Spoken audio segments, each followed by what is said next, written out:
Hello' everyone, মোৰ চেনেলৰ অন্য এটা ভিডিঅ'লৈ আপোনালোকক স্বাগতম জনাইছোঁ। আজি এটা একেবাৰে সহজ আৰু সাধাৰণভাৱে বনোৱা গাহৰি আৰু ঔটেঙাৰ ৰেচিপি আপোনালোকৰ মাজলৈ আগবঢ়ালোঁ, যিটো আমাৰ সকলোৰে ঘৰতে প্ৰায় বনোৱাই হয়। ঔটেঙাৰ লগত গাহৰি মাংসৰ সোৱাদেই সুকীয়া, নহয়নে বাৰু? যিসকলে ইয়াৰ সোৱাদ লৈছে তেওঁলোককতো নকলেও হ'ব। এতিয়া মই তেলখিনি ভালদৰে গৰম হোৱাৰ পাছত কেৰাহীখনত কাটি ৰখা পিঁয়াজ আৰু তেজপাতখিলা দি অলপ ৰঙচুৱা পৰালৈ লৰাই তাত ধুই ৰখা মাংসখিনি দি ভালদৰে লৰাই ঢাকি ৰাখিলোঁ।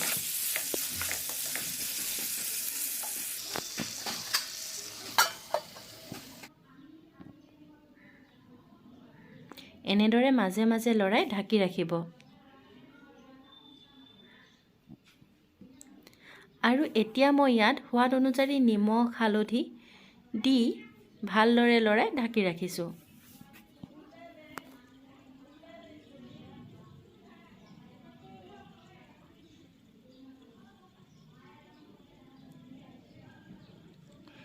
আৰু এতিয়া মই ইয়াত সৰু ভোট জলকীয়া এটা আৰু আদা নহৰুৰ পেষ্টটো দি ভালদৰে মিলাই 5 মিনিটমানৰ বাবে সিজিবলৈ ঢাকি ৰাখিছোঁ।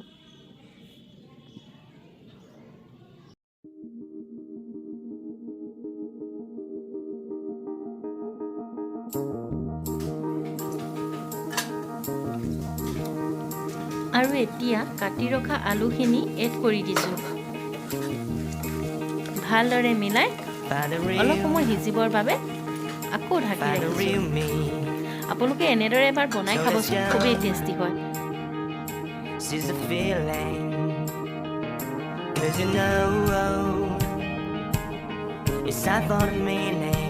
আলুবোৰ অলপ সিজাৰ পাছত কাটি ৰখা ঔটেঙা কেইপিচ দি ভালদৰে লৰাই অলপ টাইমৰ বাবে ঢাকি ৰাখিবলৈ দিছোঁ।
সাধাৰণতে আমাৰ গাঁৱৰ অঞ্চলত এনেকৈ বনাই খোৱা হয়।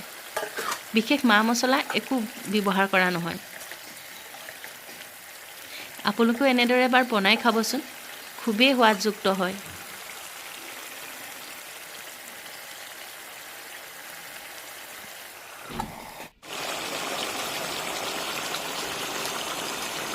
এয়া দেখিছেনে কি সুন্দৰ হৈছে?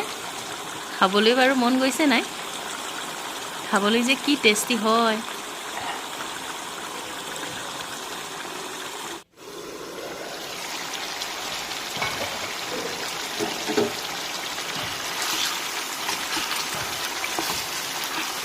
যদি আজি আপোনালোকে মোৰ এই ৰেচিপিটো ভাল পালে তেনেহ'লে লাইক, কমেণ্ট, শ্বেয়াৰ কৰি চেনেলটো আগবাঢ়ি যোৱাত মোক সহায় কৰিব বুলি আশা কৰিলোঁ।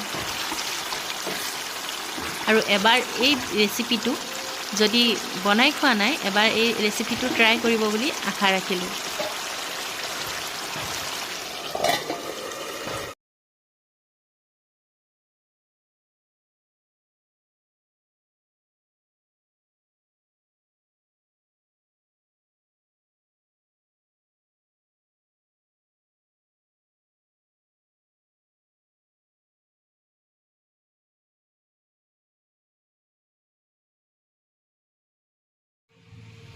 আপোনালোকে মোৰ এই ভিডিঅ'টো শেষলৈকে চোৱাৰ বাবে আপোনালোকলৈ বহু ধন্যবাদ যাচিলোঁ। তেনেহ'লে আজিলৈ আহোঁ। আকৌ এটা নতুন ৰেচিপি লৈ অতি সোনকালে আপোনালোকৰ মাজলৈ মই আকৌ এবাৰ আহিম। তেনেহ'লে বাই বাই।